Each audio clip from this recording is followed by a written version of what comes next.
سابق وزیر اعظم نواز شریف ممبئی حملوں سے متعلق دیے گئے اپنے بیان پر قائم، جبکہ موجودہ وزیر اعظم شاہد خاقان عباسی نواز شریف کی جانب سے ان کے بیان کی تردید کا دعویٰ کر رہے ہیں۔ اصل صورتحال کیا ہے؟ آئیے جانتے ہیں ارکان پارلیمنٹ سے۔ میاں صاحب کا بیان اگر سارے غور سے پڑھیں تو میاں صاحب نے کبھی یہ نہیں کہا کہ اس کے اندر کچھ اسٹیٹ یا حکومت شامل تھی۔ ہندوستان میں مٹھائیاں کیوں تقسیم ہو رہی ہیں، بغلے کیوں ڈول کیوں بجائے جا رہے ہیں، ہندوستان پورا میڈیا کیوں ایکسائٹڈ ہے؟ یہ چیزیں تو ایکسپلین میاں صاحب بھی خود ہی کر سکتے ہیں کہ ان کے ذہن میں کیا ہے۔ آبویسلی وہ یہ نہیں ہے کہ وہ ان کو بری ذمہ قرار دے رہے ہیں۔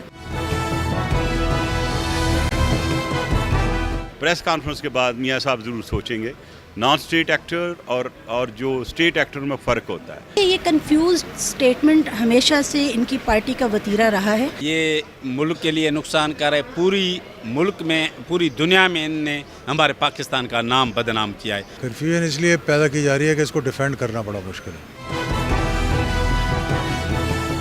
یہ سیاست کی بات ہی نہیں ہے، یہ ریاست پاکستان کی بات ہے۔ میاں نواز شریف کا بیان ریاست پاکستان کے خلاف ہے۔ شاہد خاقان عباسی صاحب نے بھی ڈینائی کیا ہے، میاں شہباز شریف نے بھی کہا ہے کچھ مس انٹرپریٹیشن ہے۔ I would like to believe this. Muslim League نون کے جتنے اراکین ہیں ان کو چاہیے کہ وہ کم از کم مشاورت کر لیں بیٹھ کے، کم از کم بیان ایک طرح مماثلت والا دے دیں۔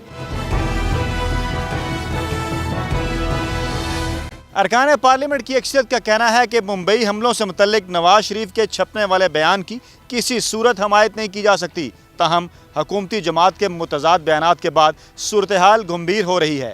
کیمرہ مین راؤ افضل کے ساتھ فیاض راجہ، ڈان نیوز، پارلیمنٹ ہاؤس، اسلام آباد۔